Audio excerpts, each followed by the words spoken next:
ഇന്നലെ കളക്ടർ അവധി പ്രഖ്യാപിച്ചതുകൊണ്ടാണെന്ന് തോന്നുന്നു ഇന്ന് നമ്മുടെ ഇവിടെ വലിയ മഴയൊന്നും ഇല്ലായിരുന്നു. വീട്ടിൽ ആകെക്കൂടി ഉണ്ടാകുന്ന ഒരു ഫ്രൂട്ട് എന്ന് വെച്ചാൽ ഈ സപ്പോട്ടയ്ക്കാണ്.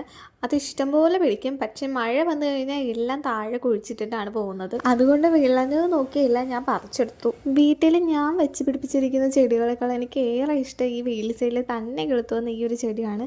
ഇതിൻ്റെ ഈ ഫ്ലവർ കാണാൻ നല്ല ഭംഗിയാണ്. ഇതിന് വെള്ളില എന്നെന്തോആണ് ഇതിൻ്റെ പേര് പറയുന്നത്. ഇതിൻ്റെ ഈ മഞ്ഞ ഓറഞ്ചും കളറിലെ ഫ്ലവർ കാണാൻ എന്ത് രസമല്ലേ. മഴ എല്ലാവർക്കും വലിയ ബുദ്ധിമുട്ടുണ്ടാക്കുമെങ്കിലും മഴ കഴിഞ്ഞിട്ടുള്ള ഈ ഒരു അന്തരീക്ഷം അതെനിക്ക് ഭയങ്കര ഇഷ്ടമാണ്. പുറത്തിറങ്ങാനും ആ ചെടികളും ആ ഒരു പ്രകൃതിയൊക്കെ കാണാനും എനിക്ക് ഭയങ്കര ഇഷ്ടമുള്ളൊരു കാര്യമാണ്. പിന്നെ കുറേ നാളായിട്ട് മുകളിൽ നിന്ന് തന്നെ കൊതിപ്പിച്ച ഒരാളെ ഞാനിങ്ങനെ കൈയോടെ ഇന്ന് പൊക്കി. ആളാരാണെന്ന് വെച്ചാൽ ആദ്യൻ്റെ വീടിൻ്റെ സൈഡിൽ ആ ഷെയ്ഡിൻ്റെ മുകളിലായിട്ട് കിളുത്തു വന്ന 10 മണിയാണ്.